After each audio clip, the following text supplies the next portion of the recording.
कत्ल होता है। अब इसके अंदर हम 12 इस्तदा कर रहे थे कि खान साहब के हवाले से जो हमने दरखास्तें दी हैं उनके ऊपर फैसला दिया जाए। जो उनकी पिटीशन है, जो भी आपने करना है, चाहे उनके हक में देना है चाहे उनके खिलाफ देना है, लेकिन बिला वजह इतनी लंबी डेट दे दी गई। अब लंबी डेट या नोटिस उसके अंदर करना, कानून ये कहता है कि नोटिस के हवाले से मैं आपको बता दूं कि सेक्शन जो 426 है क्रिमिनल प्रोसीजर कोड, उसका वो उसके अंदर कहीं भी नोटिस के हवाले से जिक्र ही नहीं है। तो लिहाजा जब चीफ साहब ने खुद लास्ट हियरिंग के ऊपर ये कहा कि जनाब आपको सुने बगैर भी सस्पेंशन के ऊपर मैं फैसला दे सकता हूँ, यानी कि इलेक्शन कमीशन के वकील को, तो फिर 26 दिन हो गए। इतना लंबा टाइम जो गुजारा गया है, किसी बंदे की आज़ादी को 1 मिनट के लिए भी सलब नहीं कर सकते, ये आइन प्रोटेक्शन देता है। फिर क्यों इतना रखा गया, क्यों नहीं फैसला किया गया?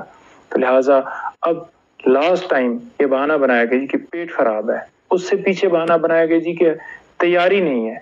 इलेक्शन कमीशन के वो वकील जिन्होंने सारा केस जो है वो प्रोसीड किया, तो आज कैसे कह सकते हैं कि उनकी तैयारी नहीं है? तो अब सोमवार के लिए ये मामला पेंडिंग है।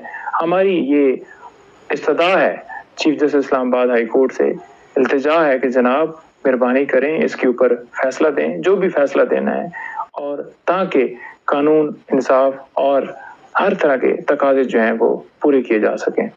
दूसरी तरफ ये बता दूं कि गिरफ्तारी के हवाले से ये न्यूज़ चल रही है कि खान साहब को गिरफ्तार कर लिया गया है, खान साहब को अरेस्ट वो हो गए हैं जेल के अंदर। तो ऐसा मुमकिन नहीं है।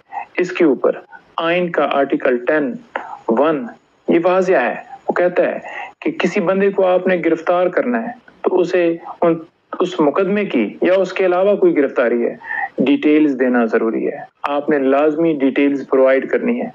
तो किसी तरह से खान साहब को कोई इंफॉर्मेशन नहीं है कि उन्हें किसी और मुकदमे में गिरफ्तार किया गया है, और अगर गिरफ्तारी डाली जाती है तो 24 घंटों के अंदर लाजमी मजिस्ट्रेट के सामने पेश करना है, उस जज के सामने पेश करना है जिस मुकदमे में गिरफ्तारी डाली गई हो।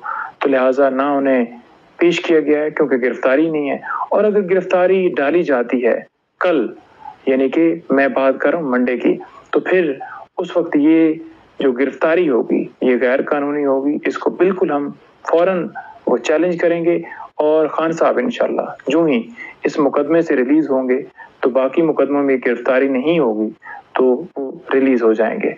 बहुत शुक्रिया, थैंक यू।